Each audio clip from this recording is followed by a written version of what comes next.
morning, peoples. Oh boy, August the 6th, 2025. It's been a couple days since I've made a video. Very sorry about that. And it's hump day. It's a wonderful Wednesday here in the D. It's the temperature is 71-ish, and it's going to be a high of 85. We have cloud cover a little bit, and still the Canadian wildfires are still making the skies and the air quality not the greatest. Hopefully the wildfires get contained and they're not going to be a thing much longer. I don't know. I don't live in Canada. Anyways, yeah, so it's a beautiful day here in the D. Thanks for watching. And if you're just getting here and it's your first time watching, we really appreciate that you found us, and we appreciate all of our subscribers. And if you don't mind helping us reach our goal of 1,000 subscribers, just by mashing that subscribe button. It's completely free. You mash the subscribe button, you become part of the Detroit Diz family. You follow us along our journey. You get to follow us when we do these drive time rants or anything else that we're going to be putting up here. And it's all free to support us. No money required. So we really appreciate all of our subscribers helping us get to our goal of 1,000 and also following along, because, you know, we're grateful for all of you. And I want to say thanks for the support. Okay, enough about all of that. All right, let's continue on to today's topics that I was able to print out and keep track of. Anyways, so I don't try to get political on this channel at all, but somebody inside the Magic made a article about the fireworks that are every day going off at Walt Disney World, and they said that Walt Disney World is one of the largest purchasers of fireworks in the United States. I think that's probably true, you know. And so because of the fireworks, we don't make them here. Now, I don't know about that. I do believe that there are manufacturers of fireworks here in the United States somewhere. And I don't know if they have the ability to make the fireworks in massive quantities that Walt Disney World needs. But accordingly, they get all their fireworks from China. And I think about that at first for a minute just now, thinking, oh boy, good thing that nothing ever happens to one of those firework barges that are coming over.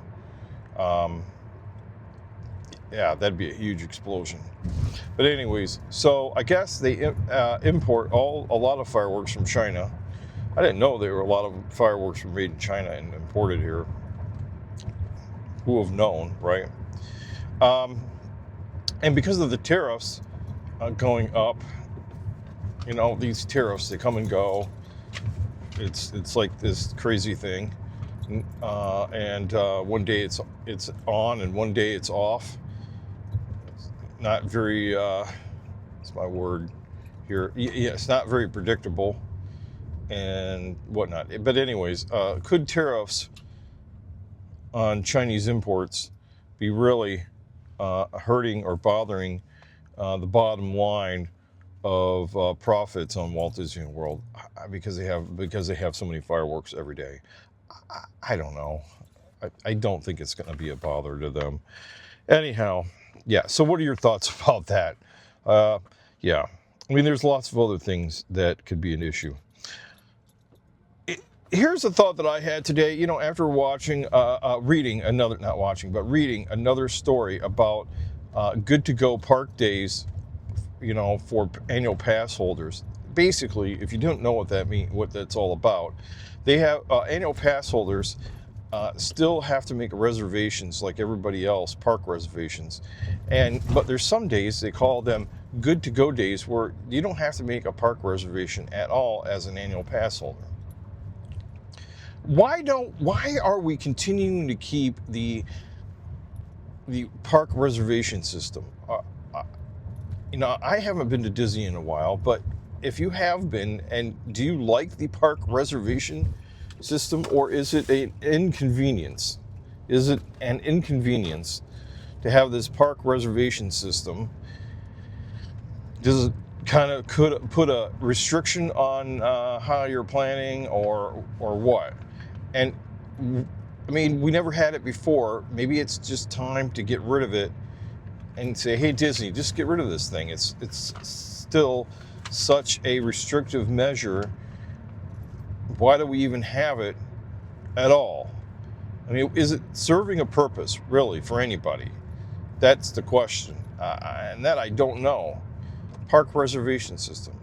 I mean, I don't know. Maybe it is good because for now, when there's a lot of construction going on, that way you can, kind of control the crowds. But maybe it should be first come, first serve instead of reservations. I don't know. What are your thoughts on that? First come, first serve versus a reservation system.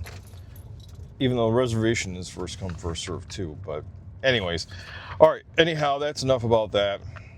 So the Star Wars launch bay was a hit for true Star Wars fans. And if you were not a Star Wars fan, well, then you probably never went to the Star Wars launch bay.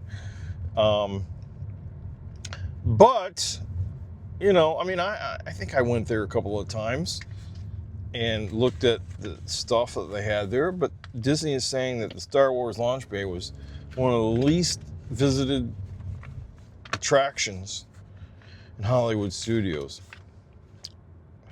They're just going off statistics, I guess, or they may be looking where the wristbands are going, right? For sure. And so now it's going to be part of the Magic of Disney Animation, which is a new attraction that's being put together to resemble Burbank's animation studios, right there in Hollywood studios, and kind of give you an inside peek about how Disney animation studios work and what they look like and kind of like what they do and all that other jazz. And so we're giving up a piece of Star Wars to Disney animation. I think more people will like Disney animation. Disney animation is going back to the roots of Walt Disney World, and Star Wars launch bay, maybe they should move Star Wars launch bay, somehow make a way to incorporate that over there, by the Millennium Falcon in that area, and the other side of the park. I'm just giving some tips, some constructive ideas. Maybe that's not a thing. Maybe they should put the launch bay where the hotel, or the Star Wars hotel that they're getting rid of used to be. I don't know. They could find space for it somewhere, I believe. So anyhow, that's all I have for you today. The Tigers, by the way, are still in. If you're following sports and Detroit sports, the Detroit Tigers are still in first place, 8 games ahead at this point in time. And it's they're still roaring away. Just hope they do well in the they got like all of August, all of September of baseball left. Hope they don't burn out before that and whatnot. Okay, talk to you guys later. Bye.